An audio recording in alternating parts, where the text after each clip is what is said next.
எந்த அளவுக்கு அந்த சமூகத்தினுடைய மோசமான நிலை இருந்தது என்று சொன்னால், யாரும் யாரிடத்திலும் கேள்வி கேட்க முடியாது. நீ ஏன் இப்படி பண்ணின அல்லது நீ ஏன் இப்படி பண்ணல என்கிற கேள்வி எழுப்ப முடியாது. அப்படிப்பட்ட மக்களிடத்தில் போய் ஒரு கொள்கையை சொல்லி அதை விதைச்சு அதிலே சக்சஸ் ஆகிறதுங்கிறது சாதாரணமான ஒரு விஷயமா? பின்னாட்களில் உருவாகிய சமூகம் எப்படிப்பட்ட சமூகம்? இன்றைக்கு உலகமே வியந்து பார்க்கிற அளவுக்கு இருக்கக்கூடிய ஒரு சமூகம். காரணம் என்னன்னா, இரண்டு காரணங்கள். ஒன்று, அவர் அல்லாஹ்வினுடைய இறை தூதராக இருந்தார்கள். அவருக்கு இறை செய்தி வந்து கொண்டிருந்தது.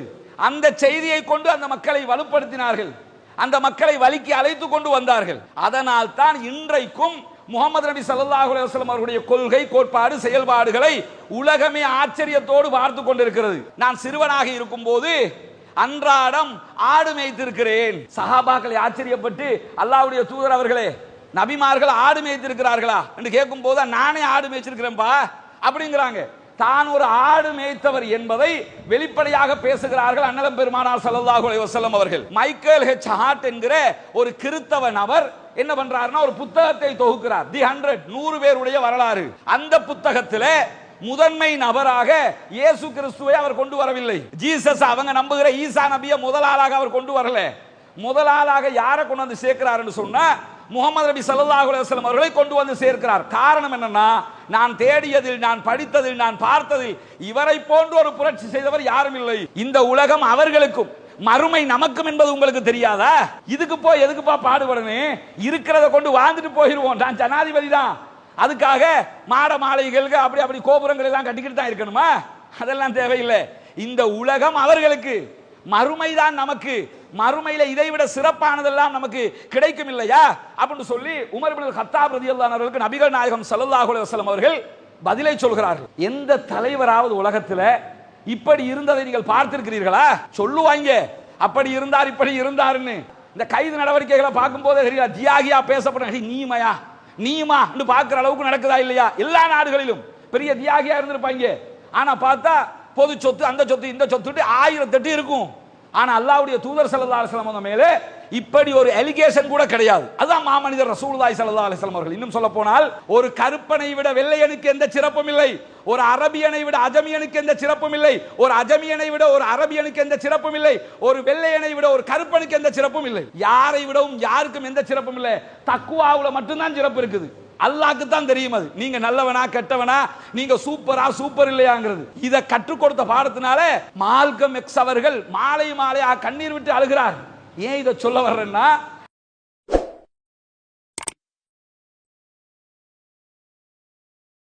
அஸ்ஸலாமு அலைக்கும் வரஹ்மத்துல்லாஹி வபரகாத்துஹு. இன்னல் ஹம்தலில்லாஹ் நஹ்மதுஹு வ நஸ்தஈனுஹு வ நஸ்தக்ஃபிருஹு வ நஊது பில்லாஹி மின் ஷுரூரி அன்ஃபுஸினா வ ஸய்யிஆத்தி அமாலினா மை யஹ்திஹில்லாஹு ஃபலா முதில்ல லஹு வ மை யுத்லில் ஃபலா ஹாதிய லஹு. அஷ்ஹது அல்லா இலாஹ இல்லல்லாஹ் வ அஷ்ஹது அன்ன முஹம்மதன் அப்துஹு வ ரசூலுஹு அம்மா பஅத். எல்லா புகழும் புகழ்ச்சியும் அல்லாஹ் ஒருவனுக்கே உண்டாகட்டுமாக. அவனுடைய அமைதியும் கருணையும் நபிகள் பெருமானார் ஸல்லல்லாஹு அலைஹி வஸல்லம் அவர்கள் மீதிலும், அவர்கள் காட்டிய வழிப்படி மாத்திரம் வாழக்கூடிய அனைவர்கள் மீதிலும் உண்டாகட்டுமாக.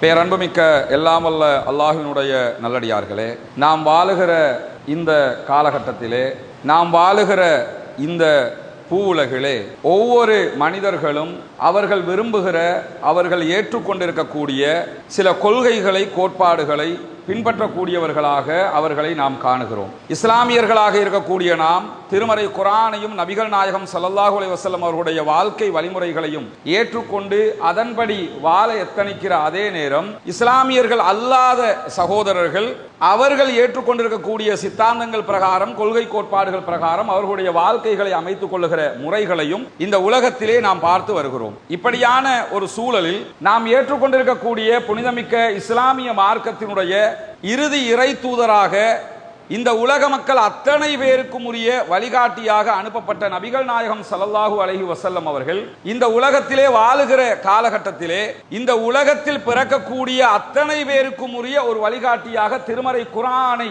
தந்திருக்கிற அதே நேரம், அந்த திருமறை குர்ஆனை வெறும் ஏட்டளவில் தந்துவிட்டு செல்லாமல், அதில் இருக்கக்கூடிய செய்திகளை, செயல்பாடுகளை எப்படி நடைமுறைப்படுத்த வேண்டும், நடைமுறைப்படுத்த முடியும் என்பதையும் தன்னுடைய வாழ்நாளில் செய்து காட்டிவிட்டு சென்றிருக்கக்கூடிய காட்சிகளை ஆதாரபூர்வமான நபிமொழிகளிலும் ஆதாரபூர்வமான வரலாறுகளிலும் இன்றைக்கும் நாம் பார்க்க முடிகிறது. அல்லாஹ்வுடைய தூதர் ஸல்லல்லாஹு அலைஹி வஸல்லம் அவர்களை பொறுத்தவரையில இன்றைக்கு உலகத்திலே பேசப்படுகிற எத்தனை தலைவர்கள் இருந்தாலும், எவ்வளவு பெரிய மகான்களாக இருந்தாலும், அத்தனை பேருடைய செயல்பாடுகளையும் நம்ம எடுத்து பார்த்தோம்னா ஒவ்வொருவர் ஒவ்வொரு விதத்தில் அந்தந்த சமூகத்தில் பேசப்படுவார். ஆனால் அல்லாஹ்வுடைய தூதர் ஸல்லல்லாஹு அலைஹி வஸல்லம் அவர்கள் எல்லா துறைகளிலும், எல்லா சமூகங்களிலும், எல்லா செயல்பாட்டிலும் ஒருங்கிணைந்து பேசப்படக்கூடிய ஒரு தலைவராக இருப்பதை நாம் உணர முடியும். ஏனென்றால் இறுதி இறை தூதராக அல்லாஹு தஆலா நபிகள் நாயகம் ஸல்லல்லாஹு அலைஹி வஸல்லம் அவர்களை அனுப்புகிற போது இந்த உலகத்தினுடைய நிலை எப்படி இருந்தது,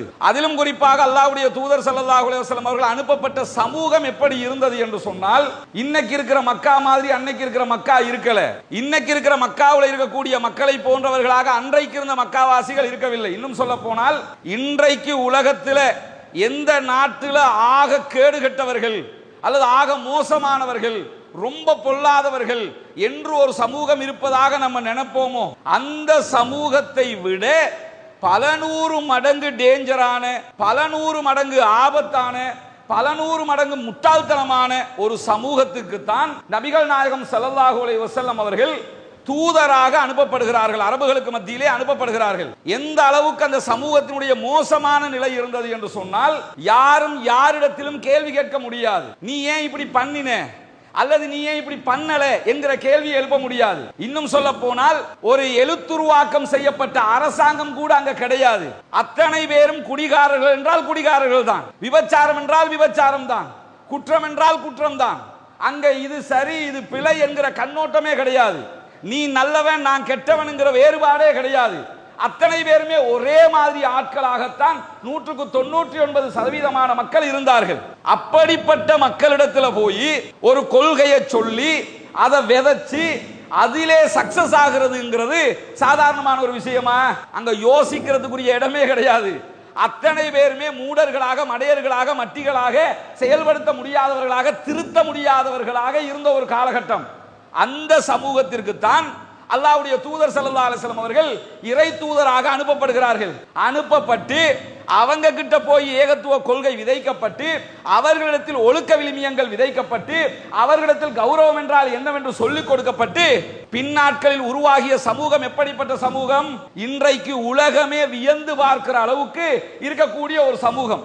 அப்படியான ஒரு சமூகத்தை, அப்படியான ஒரு சந்ததியை அல்லாஹ்வுடைய தூதர் ஸல்லல்லாஹு அலைஹி வஸல்லம் அவர்களால் உருவாக்க முடிந்தது என்று சொன்னால் காரணம் என்னன்னா, இரண்டு காரணங்கள். ஒன்று, அவர் அல்லாஹ்வினுடைய இறை தூதராக இருந்தார்கள். அவருக்கு இறை செய்தி வந்து கொண்டிருந்தது. அந்த செய்தியை கொண்டு அந்த மக்களை வலுப்படுத்தினார்கள், அந்த மக்களை வழிக்கு அழைத்து கொண்டு வந்தார்கள். அதனால் தான் இன்றைக்கும் முஹம்மது நபி ஸல்லல்லாஹு அலைஹி வஸல்லம் அவர்களுடைய கொள்கை, கோட்பாடு, செயல்பாடுகளை உலகமே ஆச்சரியத்தோடு பார்த்து கொண்டிருக்கிறது. இந்த உலகத்தில் நிறைய சீர்திருத்தவாதிகள் தோன்றி இருக்கிறார்கள், அல்லது நிறைய படித்தவர்கள், அறிவாளிகள் என்று பார்க்கக்கூடியவர்கள் இருப்பார்கள். ஒரு கட்டத்துக்கு வர உயர்ந்ததற்கு பிறகு தன்னுடைய பழமையான வாழ்வினுடைய மக்கள் பார்த்தால் இழிவாக இருக்குமே என்கிற விதமான தொழிலையோ தன்னுடைய செயல்பாட்டையோ யாராவது சொல்லி பார்க்கிறீங்களா? அப்படி பார்க்க முடியாது. ஆனா அல்லாஹ்வுடைய தூதர் ஸல்லல்லாஹு அலைஹி வஸல்லம் அவர்கள் இறை தூதராக இருக்கிற போதே என்ன சொல்லுவார்கள் என்றால், நான் சிறுவனாக இருக்கும் போது அன்றாடம் ஆடு மேய்த்திருக்கிறேன். சஹாபாக்களை ஆச்சரியப்பட்டு, அல்லாஹ்வுடைய தூதர் அவர்களே, நபிமார்கள் ஆடு மேய்த்திருக்கிறார்களா என்று கேட்கும் போது, நானே ஆடு மேய்ச்சிருக்கிறேன்பா அப்படிங்கிறாங்க. தான் ஒரு ஆடு மேய்த்தவர் என்பதை வெளிப்படையாக பேசுகிறார்கள் அன்னலம் பெருமானார் ஸல்லல்லாஹு அலைஹி வஸல்லம் அவர்கள். பின்னாட்கள் ஒரு 20-25 வயதுகள் ஆகிற போது வியாபாரத்திலே கோலோச்சுகிறார்கள். அந்த காலகட்டத்திலே ஹதீஜா அம்மையார் அவர்களை திருமணம் முடிக்கிறார்கள். ஊருக்குள்ள ஒரு பெரிய செல்வந்தராக மாறுகிறார்கள். இப்படி சமூகத்திலே ஒரு பெரிய அந்தஸ்து மிக்க குடும்பத்தில் பிறந்தவர்கள், கஷ்டப்பட்டு வளர்கிறார்கள். வளர்ந்தவர்கள் தான் இந்த சமூகத்தினுடைய, இந்த நாட்டினுடைய, இந்த உலகத்தினுடைய மக்கள் அத்தனை பேரும் பார்த்து வியக்கிற அளவுக்கு ஒரு மாபெரும் தலைவராக உருவெடுக்கிறார்கள். மைக்கேல் ஹெச் ஹார்ட் அவர்கள் எழுதியிருக்கக்கூடிய தி 100 என்கிற புத்தகத்தில் நபிகள் நாயகம் ஸல்லல்லாஹு அலைஹி வஸல்லம் அவர்களை பற்றி சொல்லுகிற போது முதன்மை நபராக நபிகள் நாயகம் ஸல்லல்லாஹு அலைஹி வஸல்லம் அவர்களை அவர் சேர்க்கிறார். 100 பேருடைய வரலாறுகளை தொகுக்கிறார். மாபெரும் புரட்சியாளர்களுடைய வரலாறு அது. புரட்சின்னா அவங்களுக்கு மக்கள் செல்வாக்கு இருந்திருக்கணும், அவங்களால ஏதோ ஒரு மாற்றம் வந்திருக்கணும், மக்கள் அவங்களை ஏற்றுக்கொண்டிருக்கணும். அப்படிப்பட்ட பல பேருடைய வரலாறுகளை தேடி எடுத்து மைக்கேல் ஹெச் ஹார்ட் என்கிற ஒரு கிறித்தவ நபர் என்ன பண்றாருன்னா ஒரு புத்தகத்தை தொகுக்கிறார். தி 100 பேருடைய வரலாறு. அந்த புத்தகத்தில் முதன்மை நபராக இயேசு கிறிஸ்துவை அவர் கொண்டு வரவில்லை. ஜீசஸ் அவங்க நம்புகிற ஈசா நபியை முதலாளாக அவர் கொண்டு வரல. முதலாளாக யாரை கொண்டு வந்து சேர்க்கிறார் என்று சொன்னா முகமது நபி ஸல்லல்லாஹு அலைஹி வஸல்லம் அவர்களை கொண்டு வந்து சேர்க்கிறார். காரணம் என்னன்னா, நான் தேடியதில், நான் படித்ததில், நான் பார்த்ததில் இவரை போன்ற ஒரு புரட்சி செய்தவர் யாரும் இல்லை என்கிற அளவுக்கு நபிகள் நாயகம் ஸல்லல்லாஹு அலைஹி வஸல்லம் அவர்கள் ஒரு மிகப்பெரிய புரட்சியை செய்து விட்டார்கள் என்கிறார். சாதாரண புரட்சி எல்லாம் கிடையாது. பக்கத்து நாடு இந்தியா மாபெரும் பாரத வல்லரசு என்று பேசுகிற அளவுக்கு அந்த நாட்டு மக்களால் போற்றப்படக்கூடிய ஒரு இந்தியா இருக்குதுல்ல, அந்த இந்தியா, நம்ம பார்க்கிற இந்த இந்தியா உருவாகுவதற்கு 800 ஆண்டுகள் முகலாய பேரரசு ஆட்சி செய்ய வேண்டி இருந்தது. அன்றைக்கு இருந்த முஸ்லிம்கள பேர்ல இருந்தவங்க அவங்க முகலாய பேரரசு என்று சொல்வார்கள். இந்தியாவை அன்றைக்கு இருந்த முகலாயர்கள் 800 ஆண்டுகள் ஆட்சி செய்தார்கள். அப்படி ஆட்சி செய்து உருவாக்கப்பட்டதுதான் இந்தியா. அதற்கு பிறகு 200 ஆண்டுகள் பிரித்தானியாவுடைய, பிரிட்டிஷுடைய ஆட்சியில் இருக்குது. மொத்தம் 1000 ஆண்டுகள் கஷ்டப்பட்டு உருவாக்கப்பட்ட ஒரு நாடு இந்தியா. ஆனா ரசூலுல்லாஹி ஸல்லல்லாஹு அலைஹி வஸல்லம் அவர்கள் மரணிக்கும் போது இன்றைக்கு இருக்கிற இந்தியாவை விட பரந்த ஒரு இந்தியாவாக இருந்ததே. வங்காளதேசம், நேபாள், பூட்டான், பாகிஸ்தான் எல்லாம் இணைந்த ஒரு இந்தியா இருந்ததில்ல, அந்த இந்தியாவை விட ஒரு பெரிய நிலப்பரப்புக்கு ராஜாவாக, ஒரு அரசராக, ஒரு ஜனாதிபதியாக நபிகள் நாயகம் ஸல்லல்லாஹு அலைஹி வஸல்லம் அவர்கள் மரணிக்கிறார்கள். இந்த காரியத்தை செய்யறதுக்கு அல்லாஹ்வுடைய தூதர் ஸல்லல்லாஹு அலைஹி வஸல்லம் அவர்களுக்கு வெறும் 10 ஆண்டுகள் தான் தேவைப்பட்டது. 10 வருஷத்துக்குள்ள மக்காவுல இருந்து விரட்டப்படுறாங்க. மதீனாவுல 10 ஆண்டுகள். இந்த 10 ஆண்டுகளுக்குள்ளாக இன்றைக்கு நம்ம பார்க்கிற இந்தியாவை விட பரந்துபட்ட ஒரு இந்தியாவை அல்லாஹ்வுடைய தூதர் ஸல்லல்லாஹு அலைஹி வஸல்லம் அவர்கள் உருவாக்கி விடுகிறார்கள். அதுவும் எப்படி உருவாக்கினாங்க? அந்த உருவாக்குவதற்குரிய அவர்களுக்கு துணையாக இருந்தவர்கள் எப்படி உருப்பெற்றார்கள்? ஒரே ஒரு கொள்கை, லா இலாஹ இல்லல்லாஹ் முஹம்மதுன் ரசூலுல்லாஹ். நம்ம பார்க்கிற இந்தியா இன்னைக்கும் நேற்றும் எப்படிப்பட்ட இந்தியா? பல கொள்கை, பல மதங்கள், பல மொழிகள் பேசக்கூடிய பல மக்களை கொண்ட இந்தியா. அல்லாஹ்வுடைய தூதர் ஸல்லல்லாஹு அலைஹி வஸல்லம் அவர்கள் 10 ஆண்டுகளுக்குள்ள உருவாக்கிய மாபெரும் சாம்ராஜ்யம் இஸ்லாமியர்கள் என்கிற அத்தனை பேரை கொண்ட ஒரு பெரும் சாம்ராஜ்யத்தையே உருவாக்குகிறார்கள். எப்படி உருவாக்க முடிந்தது என்று சொன்னால், மாமனிதர் நபிகள் நாயகம் ஸல்லல்லாஹு அலைஹி வஸல்லம் அவர்களால் அந்த காரியத்தை செய்வதற்கு அல்லாஹ்வுடைய வழிகாட்டல் கிடைத்தது. ரசூலுல்லாஹ் உயிரோடு இருக்கும் போதே ரசூலுல்லாஹ்வுக்கு கண்ணுக்கு தெரிகிறதுக்கு இருந்த 2 சாம்ராஜ்யங்கள், ஒன்று இத்தாலி பேரரசு, இரண்டாவது பாரசீக பேரரசு, இன்றைக்கு இருக்கிற ஈரான். அன்றைக்கு இருந்த பாரசீக பேரரசு. 2 பேரரசுகள் இருக்கிறது. இந்த 2 பேரரசுகளை மிகைத்து தான் அல்லாஹ்வுடைய தூதர் ஸல்லல்லாஹு அலைஹி வஸல்லம் அவர்கள் மதீனா என்கிற ஒரு பேரரசை, ஒரு சாம்ராஜ்யத்தையே உருவாக்குகிறார்கள் என்று சொன்னால் எப்படிப்பட்ட ஒரு சாம்ராஜ்யமாக இருக்கும்? எல்லா பேரரசுகளிலும் ராணுவம் இருந்தது. ராணுவம்னா சேலரி கொடுக்கணும், சம்பளம் கொடுக்கணும். அல்லாஹ்வுடைய தூதர் ஸல்லல்லாஹு அலைஹி வஸல்லம் அவர்களுடைய மதீனா பேரரசினுடைய சாம்ராஜ்யத்தினுடைய ராணுவத்திற்கு சேலரி உண்டா? சம்பளம் உண்டா? பத்ருக்கு வாங்கண்டா வருவாங்க, உகதுக்கு வாங்கண்டா வருவாங்க, ஹந்தக்குக்கு வாங்கண்டா வருவாங்க, எங்க கூப்பிட்டீங்களோ அங்க வருவாங்க. சொன்னா போதும். அல்லாஹ்வுடைய தூதர் ஸல்லல்லாஹு அலைஹி வஸல்லம் அவங்க கண்ணை காட்டிட்டு சிமிட்டிட்டா போதும், வந்து நிப்பாங்க.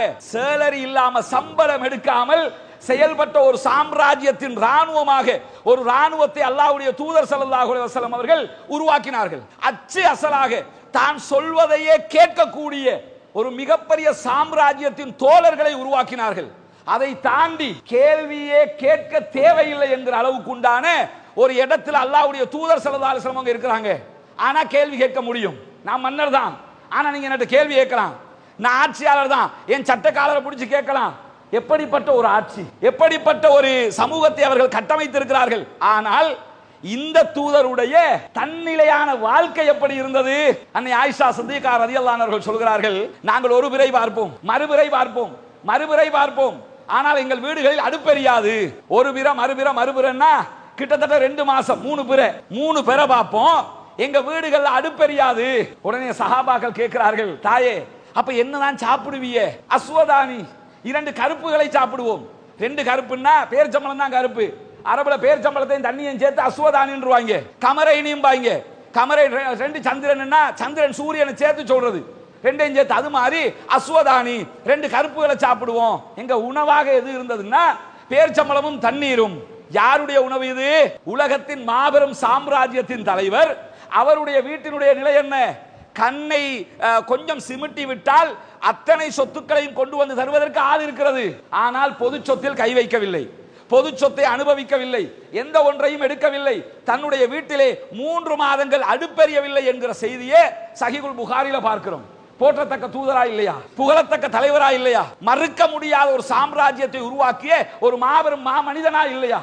ரசூலுல்லாஹி ஸல்லல்லாஹு அலைஹி வஸல்லம் அவர்கள் எப்படி வாழ்ந்து காட்டி இருக்கிறார்கள் என்கிறதை பாருங்கள். ஒரு சந்தர்ப்பத்தில் நபிகள் நாயகம் ஸல்லல்லாஹு அலைஹி வஸல்லம் அவருடைய வீட்டுக்கு உமர் இப்னுல் கத்தாப் ரலியல்லாஹு அன்ஹு அவர்கள் போகிறார்கள். இஸ்லாமிய சாம்ராஜ்யத்தினுடைய இரண்டாவது ஜனாதிபதி ரசூலுல்லாஹ்வுக்கு பிறகு. ரசூலுல்லாஹ் உயிரோடு இருக்கிறாங்க. ரசூலுல்லாஹ்வை பார்ப்பதற்காக நபிகள் நாயகம் ஸல்லல்லாஹு அலைஹி வஸல்லம் அவருடைய வீட்டுக்கு போனா ரசூலுல்லாஹ் தூங்கி எந்திரிச்சு உட்கார்ந்துகிட்டு இருக்கிறாங்க. உட்கார்ந்துகிட்டு இருக்கும்போது நபிகள் நாயகத்துடைய முதுகுகளை பார்க்கும்போது முதுகுல பாயினுடைய அடையாளம் இருக்கிறது. இப்ப அந்த அடையாளம் எல்லாம் படாதுல்ல. முன்ன நம்ம ஊர்களையும் இது நடக்கும். ஈச்ச ஓல பாயில படுத்து எழும்பிட்டோம்னா அப்ப முதுகுல எல்லாம் அடையாளம் இருக்கும். ரசூலுல்லாஹ்வுடைய முதுகுல அந்த அடையாளங்களை உமர் இப்னுல் கத்தாப் ரலியல்லாஹு அன்ஹு பார்க்கறாங்க. அதே மாதிரி சுற்றுமுற்றும் பார்க்கறாங்க. யாரு எதுக்கு பார்க்கறாங்கன்னா ரசூலுல்லாஹ் அல்லாஹ்வுடைய தூதர். ஆனா நாட்டினுடைய ஜனாதிபதி, ஜனாதிபதியுடைய ரூம் எப்படி இருக்கும் அப்படித்தானே பார்க்கணும். நம்ம பார்த்தோம்ல, நம்ம நாட்டில் அறகலையே வந்த டைம்ல ஜனாதிபதி மாளிகை எப்படி இருந்ததுன்னு பார்த்தோம்ல. ஒரு சாதாரண எம்பியினுடைய வீடு எப்படி இருக்குதுன்னு பார்க்கிறோம்ல.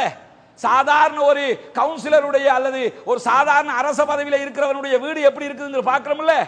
அப்படி இருக்கும்போது ஜனாதிபதி, கேள்விக்கு அப்பாற்பட்ட ஒரு ஜனாதிபதி, எதிர்க்கட்சியா இல்லாத ஜனாதிபதி, அந்த ஜனாதிபதியினுடைய பெட்ரூம் எப்படி இருக்குது அப்படின்னு சொல்லி பார்க்கறாங்க. கூலம் நிரப்பப்பட்ட ஒரு தலையணை இருக்கிறது. கூலங்களால் நிரப்பப்பட்ட ஒரு தலையணை இருக்கிறது. அதை பார்க்கறாங்க. அதுக்கு பிறகு பார்க்கும்போது கால் மாட்டுல தோல் பதனிடுகிறதுக்கு பயன்படுத்தப்படுகிற இலைகள் இருக்கிறது. கால் மாட்டு பகுதிகளில் அல்லாஹ்வுடைய தூதர் தூங்கி எழும்பி இருக்கிறாங்க. தலையணை கூலம் நிரப்பப்பட்டிருக்குது. தோல் பதனிடுறதுக்கு வச்சிருந்த இலைகள் இருக்கிறது. தலைப்பகுதியில தண்ணீர் வைக்கிறதுக்கு ஒரு தோலாலான ஒரு துருத்தி இருக்கிறது. இதெல்லாம் பார்த்துட்டு மாலை மாலையாக கண்ணீர் விட்டு அழுகிறார்கள் உமர் இப்னுல் கத்தாப் ரலியல்லாஹு அன்ஹு அவர்கள். அழுது கொண்டு கேட்கிறார்கள், அல்லாஹ்வுடைய தூதரே, நீங்க அல்லாஹ்வுடைய தூதர் ஆயிட்டு மன்னர் கிஸ்ராவை நாங்கள் பார்க்கிறோம், பாரசீக மன்னர் கிஸ்ராவை பார்க்கிறோம், அதே நேரத்தில் இத்தாலியினுடைய மன்னர் கைசரை பார்க்கிறோம். எப்படிப்பட்ட வாழ்க்கை வாழ்கிறார்கள் தெரியுமா? அவர்களுடைய வாழ்க்கையும் உங்களுடைய வாழ்க்கையும் பக்கத்துல கூட வைக்க முடியாமல் இருக்கிறது. அவர்கள் எல்லாம் எப்படி எப்படியோ தங்களுடைய வாழ்க்கையை அனுபவித்துக் கொண்டிருக்கும் போது நீங்கள் மாத்திரம் இப்படி இருக்கிறீர்களே, ஒரு வெறும் பாயில படுத்து தூங்கி எழும்புறீங்களே, இந்த மாதிரியான ஒரு இடத்துல வாழ்றீங்களே, உங்களுக்கு நாங்க ஒரு பெரிய தூங்குறதுக்குரிய அரேஞ்ச்மெண்ட் எல்லாம் பண்ணி நீங்களும் சொகுசா இருக்கிறதுக்கு பண்ணி தரட்டுமா அப்படின்னு கேட்கும்போது அல்லாஹ்வுடைய தூதர் ஸல்லல்லாஹு அலைஹி வஸல்லம் அவர்கள் சொல்கிறார்கள், உமரே, இந்த உலகத்திற்கும் நமக்கும் என்ன தொடர்பு இருக்கிறது? இந்த உலகம் அவர்களுக்கும் மறுமை நமக்கும் என்பது உங்களுக்கு தெரியாதா?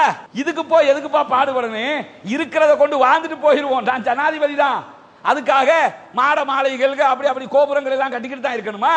அதெல்லாம் தேவையில்லை. இந்த உலகம் அவர்களுக்கு, மறுமைதான் நமக்கு. மறுமையில இதைவிட சிறப்பானதெல்லாம் நமக்கு கிடைக்கும் இல்லையா அப்படின்னு சொல்லி உமர் இப்னுல் கத்தாப் ரலியல்லாஹு அன்ஹு அவர்களுக்கு நபிகள் நாயகம் ஸல்லல்லாஹு அலைஹி வஸல்லம் அவர்கள் பதிலை சொல்கிறார்கள். எந்த தலைவராவது உலகத்தில் இப்படி இருந்ததை நீங்கள் பார்த்திருக்கிறீர்களா? சொல்லுவாங்க அப்படி இருந்தார் இப்படி இருந்தாருன்னு. உள்ள கொஞ்சம் நோண்டி நொங்கெடுத்து தேடி பார்த்தோம்னு சொன்னா அவர் எப்படி இருந்தாருன்னு தெரியும். இன்னைக்கும் பார்க்கிறோமா இல்லையா? இந்த கைது நடவடிக்கைகளை பார்க்கும் போதே தெரியல, தியாகியா பேசப்படுற நீமையா நீமா பார்க்கிற அளவுக்கு நடக்குதா இல்லையா? எல்லா நாடுகளிலும் பெரிய தியாகியா இருந்திருப்பாங்க. ஆனா பார்த்தா பொது சொத்து, அந்த சொத்து, இந்த சொத்து 1008 இருக்கும். ஆனா அல்லாஹ்வுடைய தூதர் ஸல்லல்லாஹு அலைஹி வஸல்லம் மேலே இப்படி ஒரு அலிகேஷன் கூட கிடையாது. அதுதான் மாமனிதர் ரசூலுல்லாஹி ஸல்லல்லாஹு அலைஹி வஸல்லம் அவர்கள். இன்னும் சொல்ல போனால் அல்லாஹ்வுடைய தூதர் ஸல்லல்லாஹு அலைஹி வஸல்லம் இன்னைக்கு பார்க்கிறோமே மஸ்ஜிதுன் நபவி, இந்த மஸ்ஜிதுன் நபவி அல்லாஹ்வுடைய தூதருடைய காலத்தில் இதுதான் அரச தலைமையகம். இங்க இருந்து தான் அத்தனை செயல்பாடுகளையும் ரசூலுல்லாஹ் முன்னெடுத்தார்கள்.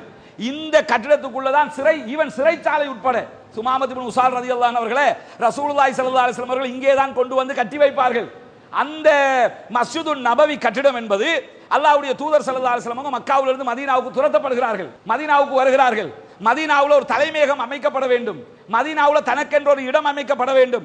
வந்து முடிய தொழுகை நடத்துறதுக்கு ஒரு பள்ளி வேணும். இதுக்கெல்லாம் எந்த இடத்தை பார்க்கலாம்னு போது 2 இளைஞர்கள் இருக்கிறார், 2 பசங்க இருக்கிறாங்க. அவங்க கிட்ட ஒரு தோட்டம் இருக்குது, ஒரு இடம் இருக்குது.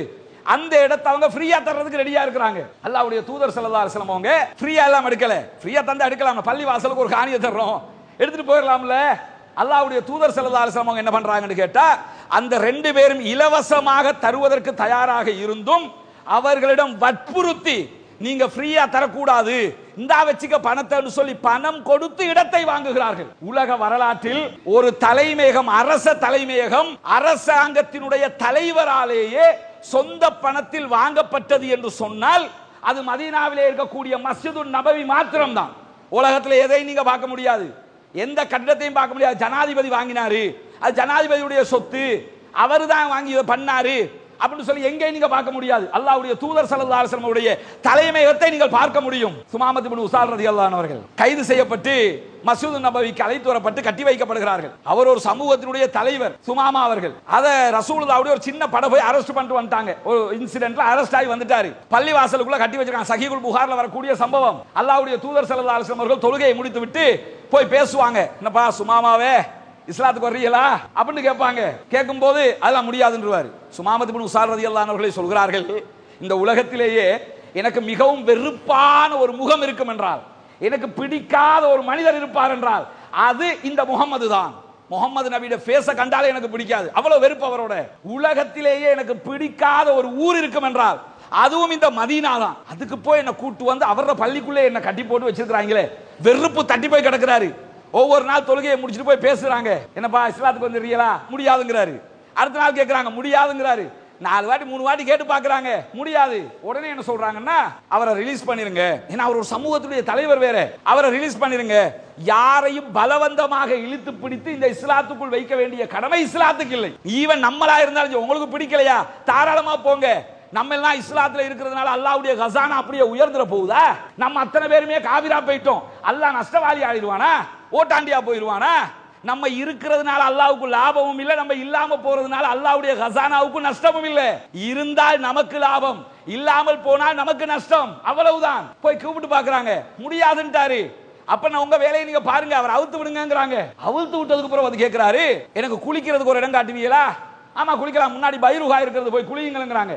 இப்ப மஸ்ஜித் நபவிக்குள்ள இருக்குது பைருகா, அந்த நேரத்தில் மஸ்ஜித் நபவிக்கு வெளியே இருக்கு, சின்ன இடம் தானே, இந்த இருக்குது, போய் குளிச்சுட்டு வாங்க. குளிச்சுட்டு வந்து சொல்றாரு, அல்லாஹ்வுடைய தூதர் அவர்களே, இந்த உலகத்திலேயே எனக்கு பிடிக்காத ஒரு மனிதர் இருந்தால் அது நீங்கள் தான். ஆனால் இந்த நிமிடத்தில் இருந்து இந்த உலகத்திலேயே எனக்கு மிக மிக மிக மிக பிடித்த ஒரு மனிதர் இருப்பார் என்றால் அதுவும் நீங்கள் தான். இந்த உலகத்திலேயே எனக்கு பிடிக்காத ஒரு சிட்டி இருக்கும்னா அது இந்த மதீனா தான்.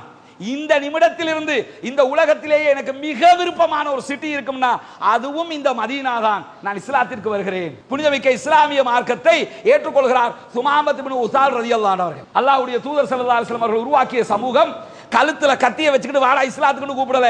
இன்னைக்கு சொல்றாங்க விமர்சனம், இஸ்லாம் எப்படி வளர்க்கப்பட்டது தெரியுமா, இஸ்லாம் எப்படி உருவாக்கப்பட்டது தெரியுமா? நீ இருக்கிறண்டா இரு, இல்லாட்டி போ, இருந்தா உனக்கு நலவு. இப்படி உருவாக்கப்பட்டது. சுமாமத் இப்னு உஸால் ரலியல்லாஹு அன்ஹு கவரப்பட்டது அல்லாஹ்வுடைய தூதர் ஸல்லல்லாஹு அலைஹி வஸல்லம் அவர்களுடைய நடவடிக்கைகளால், ரசூலுல்லாஹி ஸல்லல்லாஹு அலைஹி வஸல்லம் அவர்களுடைய நடைமுறைகளால். அல்லாஹ்வுடைய தூதர் ஸல்லல்லாஹு அலைஹி வஸல்லம் அவங்களை சந்திக்கிறதுக்கு ஒரு நாள், நான் மேற்சொன்ன ஹதீஸும் சஹீஹுல் புகாரிலே இருக்கிறது. ஒரு மனிதர் வருகிறார். ரசூலுல்லாஹ் எங்களோடு அமர்ந்து, சஹாபாக்கள் சொல்றாங்க, எங்களோடு அமர்ந்து இருந்தார்கள். பிறகு எழும்பினார்கள். அவங்க அமர்ந்து கொண்டிருக்கும் போது நாங்களும் அமர்ந்து கொண்டிருந்தோம். அவங்க எந்திரிச்சிட்டாங்க, நாங்களும் எந்திரிச்சிட்டோம். ரசூலுல்லாஹ் அப்படி நடந்துகிட்டே வந்தாங்க, நாங்களும் நடந்துகிட்டு வந்தோம். அப்படி தலைவர் உட்கார்ந்துகிட்டு இருக்காங்க, எந்திரிச்சு வர்றாங்க. ஒரு ஆள் வர்றாரு, வந்து அல்லாஹ்வுடைய தூதர் ஸல்லல்லாஹு அலைஹி வஸல்லம் பின்பக்கமாக வந்து அணிந்திருந்த ஆடையை பிடிச்சி இழுக்கிறாரு. இழுத்தா அது கொஞ்சம் கரடு முரடான ஒரு ஆடை. இப்ப நம்ம உடுக்கக்கூடிய ஆடைகள் எல்லாம் அப்படி கிடையாது. இப்ப நம்ம அப்படி ட்ரெஸ் எல்லாம் போடுறோமா? கரடு முரடான ஆடைகளை நம்ம இப்ப அணிகிறது கிடையாது. எல்லாமே சாஃப்ட் ஆயிடுச்சு. ஒரு ஷர்ட்டா இருந்தாலும் ஆண்கள் பெண்கள் யார் அணிகிற ஆடைகளாக இருந்தாலும் எல்லாமே சாஃப்ட் தான். அந்த நேரத்தில் வந்து கரடு முரடாக இருக்கும். ரசூலுல்லாஹ் அப்படி ஒரு ஆடை அப்படி சுத்தி போத்திக்கிட்டு இருந்தாங்க. இவர் வந்து என்ன பண்றாருன்னு கேட்டா, நபிகள் நாயகம் ஸல்லல்லாஹு அலைஹி வஸல்லம் அவங்கள பின்பக்கமா பிடிச்சி இழுக்கிறாரு. இழுத்தா இங்க இருந்த Dress கழுத்துல வந்து மாட்டிக்கிடுச்சு. அது கரடு முரடா வேற இருக்குது. ரசூலுல்லாஹ் வேற வெள்ளை வெள்ளையர்னு இருப்பாங்க, செக்க செவந்தவர்கள் என்று சொல்றாங்கல்ல. செக்க செவப்புன்ற அர்த்தம் வெள்ளையினுடைய அதிகரிப்பு, செவப்புன்ற அர்த்தம். செவிந்திய எழும்பாங்க, அவன் செகப்பா இருக்கிறான்னா வெள்ளை ஓவரா இருந்தா செகப்பா இருப்பான்னு அர்த்தம். அதுக்காக சொல்லுவாங்க ரசூலுல்லாஹி ஸல்லல்லாஹு அலைஹி வஸல்லம் அவங்க செக்க செவேர்னு இருப்பாங்க, அவ்வளவு வெள்ளை. உண்மை ரியல் வெள்ளையும் அதானங்க.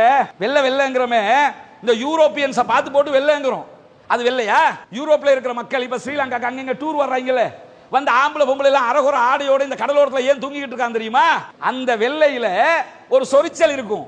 சவுத் ஏசியன் கண்ட்ரிக்கு வருவாங்க, கடல்ல குளிச்சு போட்டு ஏன் தலையில அப்படி எல்லாத்தையும் திறந்து போட்டு தூங்குறான்னு கேட்டா அது ஒரு மருத்துவத்துக்காகவும் செய்வாங்க அதை. ஏன்னா அந்த வெள்ளையை நாம பார்த்து ரசிக்கிறதுக்குரிய வெள்ளை இல்ல அது. ஆனா அரபுகளுடைய வெள்ளை எப்படி தெரியுமா?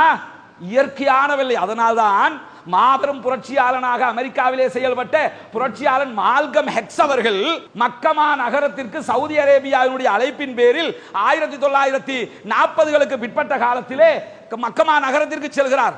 ஹஜ் கடமைக்காக செல்கிறார். அவர் கண்ணங்கரையேறு இருப்பார். கருப்பர்கள் என்றாலே வெறுப்பாக இருக்கும் அமெரிக்கர்களுக்கு. இன்னைக்கும் அதான் நிலைமை, இன்னைக்கும் அதே நிலைமை. அப்படி இருக்கும்போது அவரை சவுதி அரேபியா, அவர் ஒரு இஸ்லாமிய பிரச்சாரகர்ங்கிறதுனால அவரை கூப்பிடுறாங்க.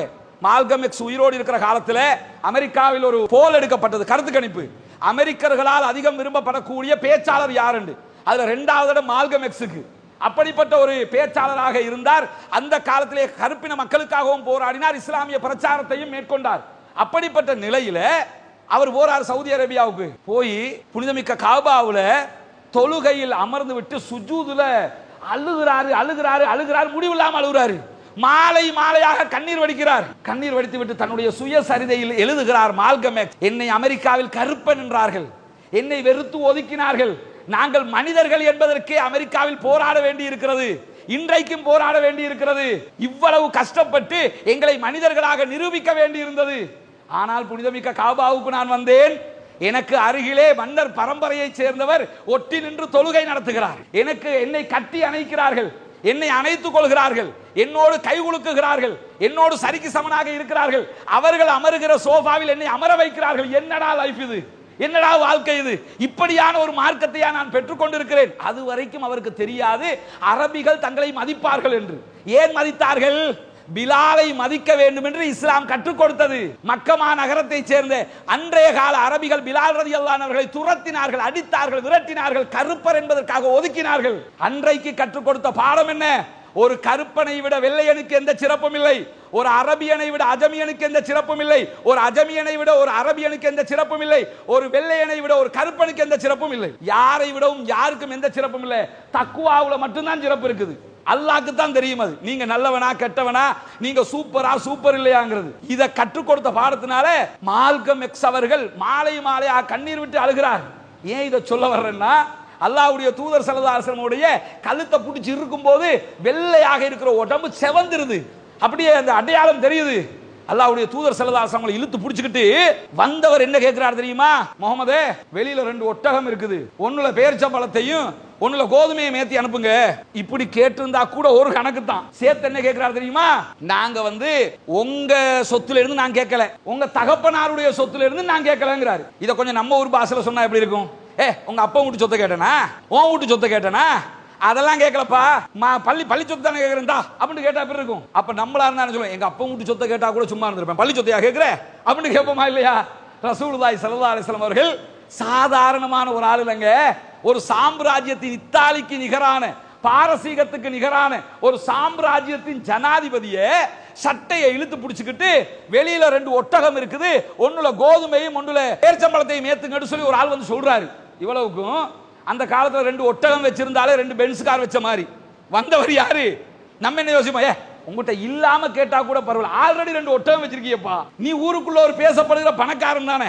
அப்படிப்பட்ட ஒரு ஆள் தான் உங்க அப்பா வீட்டு சொத்தை கேட்டனா, உன் வீட்டு சொத்தை கேட்டனா, எனக்கு 2லையும் ஏத்தி அனுப்புங்கிறாங்க. அல்லாஹ்வுடைய தூதர் ஸல்லல்லாஹு அலைஹி வஸல்லம் என்ன சொல்றாங்கன்னா, முதல்ல விடுப்பா, உனக்கு தர்றேன், நீ விட்டா தானே தர முடியும் அப்படிங்கிறாங்க. இப்படித்தான் பேசுறாங்க. சஹாபாக்கெல்லாம் குத்துட்டிச்சு போயிட்டாங்க, பாத்துக்கிட்டு சும்மா இருந்துருவாங்களா? உயிரை விடுவதற்கு தயாரான தோழர்கள். அல்லாஹ்வுடைய தூதர் ஸல்லல்லாஹு அலைஹி வஸல்லம் அவர்களுக்கு உலகத்தில் கொடுக்க முயன்ற உச்சகட்டமான பரிசாக சஹாபாக்கள் கருதியது தங்களுடைய உயிர். அதை கொடுப்பதற்கு தயாரானவர்கள். இதை பார்த்து விட்டு சும்மா இருந்து விடுவார்களா? துடித்து விட்டார்கள், அடிக்க பாய்கிறார்கள். ரசூலுல்லாஹ் அமைதியாயிருங்கன்னு சொல்லிட்டு, எப்பா கொஞ்சம் விடுப்பா, உனக்கு தர்றேன் 2வது தடவையும் சொல்றாங்க. நான் உங்க அப்பா வீட்டு சொத்தையா கேட்டேன், தர வேண்டியதானே 2வது வாட்டியும் சொல்றாரு. 3வது வாட்டி நபிகள் நாயகம் ஸல்லல்லாஹு அலைஹி வஸல்லம் அவங்க இதே மாதிரி கேட்கிறாங்க, அவரும் அதே மாதிரி பதில் சொல்றாரு. சஹாபாக்கள் அட்டிக்கிறதுக்கு தாவும் போது ரசூலுல்லாஹி ஸல்லல்லாஹு அலைஹி வஸல்லம் அவர்கள் சொல்கிறார்கள், நான் சொல்ற வரைக்கும் இந்த இடத்தை விட்டு யாருமே நகரக்கூடாது. உடனே சஹாபாக்கள் சில பேரை அழைச்சி கூப்பிட்டு சொல்றாங்க, இவருடைய ஒரு ஒட்டகத்துல கோதுமை ஏத்துங்க, ஒரு ஒட்டகத்துல பேரிச்சம்பழத்தை ஏத்துங்க, ஏத்தி அனுப்பி விடுங்க அப்படின்னு சொல்லிட்டு மக்களை நோக்கி என்ன சொல்றாங்க, இப்ப நீங்களாம் கிளம்பி போங்கிறாங்க. சஹீஹுல் புகாரில வரக்கூடிய ஒரு அருமையான வரலாற்று நிகழ்வு. அல்லாஹ்வுடைய தூதர் எப்படி மக்களால் கவரப்பட்டார்கள் தெரியுமா? இப்படித்தான் கவரப்பட்டார்கள். ஏன் இன்றைக்கு மேற்குலகமே மூக்கில் கை வைத்துக் கொண்டு முகமது நபியை பற்றி பேசுகிறது தெரியுமா? இதற்காகத்தான் பேசுகிறது. ரசூலுல்லாஹி ஸல்லல்லாஹு அலைஹி வஸல்லம் அவர்கள் என்றால் ஏன் ஆச்சரியப்படுகிறார்கள் தெரியுமா? இதற்காகத்தான் ஆச்சரியப்படுகிறார்கள். 2005 காலப்பகுதிகளில் அமெரிக்காவினுடைய ராணுவத்திற்காக ஒரு மேகசின் வெளியிடப்பட்டது. 2005லேயே அமெரிக்கா 2000 தாண்டறதுக்கு முன்னாடியே உலக வல்லரசு. அவங்கள்ட்ட இல்லாத ஆயுதம் இல்லை, அவங்கள்ட்ட இல்லாத பணம் இல்லை, அவங்கள்ட்ட இல்லாத பலம் இல்லை, அவ்வளவு வளர்ந்துட்டாங்க. அப்படி இருக்கும்போது 2005களுக்கு பிறகு இந்த ஈராக் வார் அந்த வார்களுக்கு வர்றதுக்கு முன்னாடியே வியட்நாம் வார் எல்லாம் பண்ணவங்க. அவங்க அவ்வளவு பலத்தோடு இருக்கிற காலகட்டம். உலகத்தில் நம்பர் 1 ராணுவம். அந்த ராணுவத்திற்கு ஒரு மேகசின், ஒரு புத்தகம் வெளியிடப்படுகிறது. அந்த புத்தகம் முழுவதும் என்ன எழுதப்பட்டிருந்தது தெரியுமா? முகமது நபி ஸல்லல்லாஹு அலைஹி வஸல்லம் அவர்களுடைய ராணுவ யுக்திகள், யுத்த தந்திரங்கள். அந்த புத்தகம் வெளியிடப்பட்டு ராணுவத்திற்காக கொடுக்கப்படுகிறது. நீங்க இதெல்லாம் படிச்சுக்கிறீங்க. இதுல என்ன இருக்கு தெரியுமா? முகமது நபி ஸல்லல்லாஹு அலைஹி வஸல்லம் அவர்களுடைய யுத்த தந்திரங்கள் இருக்கிறது. 2005ல 1500 வருஷத்துக்கு முன்னாடி வாழ்ந்த ஒரு மனிதருடைய யுத்த தந்திரங்களை, அவருடைய செயல்பாடுகளை உலகத்தின் நம்பர் 1 ராணுவம் தேடி படிக்கிறது என்று சொன்னால் அவர் எப்படிப்பட்ட ஆளாக இருந்திருப்பார்? அவருடைய புரட்சி எப்படிப்பட்டதாக இருந்திருக்கும்? நபிகள் நாயகம் ஸல்லல்லாஹு அலைஹி வஸல்லம் அவர்கள் உருவாக்கிய சமூகம் எப்படிப்பட்டதாக இருந்திருக்கும்? ஒரு மனிதர் வருகிறார், அல்லாஹ்வுடைய தூதர் ஸல்லல்லாஹு அலைஹி வஸல்லம் அவங்களே புதிதாக பார்க்க வருகிறார். அப்படி கையை கட்டிக்கிட்டு நடுங்கிட்டு நிற்கிறார் ரசூலுல்லாஹ்க்கு முன்னாடி வந்து. ஏன்னா மன்னர் ரசூலுல்லாஹ், ஜனாதிபதி, அதனால பயந்து நடுங்கிக்கிட்டு வந்து பேசும்போது நம்மளா இருந்தா கொஞ்சம் நம்ம அந்த பண்பு பண்பாடுகளோட இருக்கிற நேரத்தில் என்ன சொல்லுவோம்? ஏங்க எதுக்கு போட்டுக்கிட்டு சும்மா இருங்களே, இப்படியாவது சொல்லுவோம். அல்லாஹ்வுடைய தூதர் ஸல்லல்லாஹு அலைஹி வஸல்லம் அவர்கள் எப்படி அந்த மனிதருக்கு தன்னை உருவகப்படுத்துகிறார்கள் என்றால், தன்னை பற்றி எப்படி அன்பை பரப்புகிறார்கள், ஊட்டுகிறார்கள் என்று சொன்னால், அல்லாஹ்வுடைய தூதர் ஸல்லல்லாஹு அலைஹி வஸல்லம் அவர்கள் சொல்கிறார்கள், காய்ந்த இறைச்சியை சாப்பிட்டு வந்த குறைஷி குடும்பத்தினுடைய பெண்ணுடைய மகன் தான் நான். நீங்க நினைக்கிற மாதிரி நான் பெரிய ஆளெல்லாம் கிடையாது. காஞ்சி போன இறைச்சி இருக்குல்லப்பா, அந்த இறைச்சியை சாப்பிட்டு வளர்ந்த ஒரு பெண் இருந்திருப்பாள்ல, என்னுடைய தாய் ஆமினா, அந்த ஆமினாக்கு பிறந்த ஒரு புள்ள தான் நான். அதனாலதான் ஆடு மேய்த்திருக்கிறேன் என்பதையும் சொல்கிறார்கள். ரசூலுல்லாஹ் சொல்றாங்க, எனவே என்ன கண்டு ஏன் நடுங்குறீங்க? நான் ஜனாதிபதியாக இருக்கலாம், நடுங்குகிற தேவை இருக்குதா? சாதாரணமா இருங்க, கேஷுவலா இருங்க. எவ்வளவு அழகான, எவ்வளவு ஒரு பண்பாடான செயல்பாட்டை அல்லாஹ்வுடைய தூதர் ஸல்லல்லாஹு அலைஹி வஸல்லம் சொல்கிறார்கள். இப்னு மாஜாவிலே பதிவு செய்யப்பட்டிருக்க கூடிய செய்தி. இதை தாண்டி ஒரு சம்பவம் நடந்தது. என்ன சம்பவம்? அல்லாஹ்வுடைய தூதர் ஸல்லல்லாஹு அலைஹி வஸல்லம் அவங்களுக்கு நஞ்சு ஊட்டினாங்களா இல்லையா? ஒரு யூத பெண், அவங்க இன்னைக்கு மட்டும் இல்ல அன்னைக்கு அப்படித்தான் இருந்திருக்கிறாங்க. என்ன பண்ணிருக்கிறாங்க? ரசூலுல்லாஹி ஸல்லல்லாஹு அலைஹி வஸல்லம் அவர்களுக்கு உணவிலே விஷத்தை கலந்து ஒரு பொம்பளை கொடுக்கிறார். ரசூலுல்லாவோட ஒரு சஹாபியும் சாப்பாட்டுக்கு போயிருக்கிறாங்க. அவர் சாப்பிட்டதோட ஆன் தி ஸ்பாட் அவுட், அவர் அந்த இடத்துல கொல்லப்பட்டார். ரசூலுல்லாஹி ஸல்லல்லாஹு அலைஹி வஸல்லம் அவர்கள் சாப்பிட்ட அந்த விஷத்தினுடைய தீண்டல் நபிகள் நாயகத்துடைய மரண நேரத்தில் கூட இருந்தது என்பதை நாம சஹீஹுல் புகாரில எல்லாம் பார்க்க முடிகிறது. அப்படியான ஒரு சூழல்ல அல்லாஹ்வுடைய தூதர் ஸல்லல்லாஹு அலைஹி வஸல்லம் அவங்களுக்கு விஷம் வச்சு ஒரு பொம்பளை கொடுக்கிறா. மாமனிதர் நபிகள் நாயகம் ஸல்லல்லாஹு அலைஹி வஸல்லம் அவர்கள் என்ன பண்றாங்கன்னா, அவரை மன்னித்து விட்டு வெளியேறிய காட்சியை சஹீஹுல் புகாரில பார்க்க முடியும். அதெல்லாம் பிரச்சனை இல்லை, விஷம் வச்சுட்ட பரவாயில்ல, பொழைச்சு போ அப்படின்னு மன்னிச்சிட்டு வர்றாங்க. யாருக்கு இந்த மனது வரும்? நாம் ஏற்றுக்கொண்டிருக்கக்கூடிய தூதர், நாம் பின்பற்றுகிற மார்க்கம், நமக்கு தந்திருக்கக்கூடிய வழிகாட்டி எப்படிப்பட்டவர் என்பது புரிகிறதா? இதனால் தான் இன்றைக்கும் உலகம் அவரை வியந்து பார்க்கிறது, அவரை ஆச்சரியமாக பார்க்கிறது. ஆனா நம்ம சமூகத்தில் என்ன பண்றோம்னு சொன்னா, இன்றைய நாளைய நீங்க எடுத்துக்கிட்டீங்கன்னா தேசிய மீலாது தினம். இன்னைக்கு இன்றைய நாள்ல நபிகள் நாயகம் ஸல்லல்லாஹு அலைஹி வஸல்லம் அவருடைய பிறந்த தினம் என்று சொல்லி நாங்க பிறந்த தினத்தை கொண்டாடுறோம். ரசூலுல்லாஹி ஸல்லல்லாஹு அலைஹி வஸல்லம் அவர்கள் கொண்டாட சொன்னார்களா? மன் தஷப்பஹ பிகௌமின் ஃபஹுவ மின்ஹும், யார் ஒரு சமூகத்திற்கு ஒப்பாகிறார்களோ அவர்களும் அவர்களை போன்றவர்களே. நம்ம ரசூலுல்லாஹ்வுக்கு பிறந்த நாள் கொண்டாட போனோம்னா இந்த காரியத்தை இதுக்கு முன்னுக்கு யாரு செய்றா? அல்லாஹ்வுடைய தூதர் செஞ்சாங்களா? செய்யல. வேறு யாரு செய்றா? இன்னொரு சமூகம் செய்யுது. அவர்களுடைய தூதர்களுக்கு அல்லது அவருடைய தலைவர்களுக்கு கொண்டாடுகிறார்கள் என்றால் அவர்களுக்கு ஒப்பானவர்களாக நாம் மாறிவிடுகிறோமா இல்லையா? கேட்டா இந்த சகோதரர்கள் சில விளக்கங்களையும் சொல்லுவாங்க. என்ன சொல்லுவாங்கன்னா, நாங்க ரசூலுல்லாஹ்வை புகழ்வது பிழையா?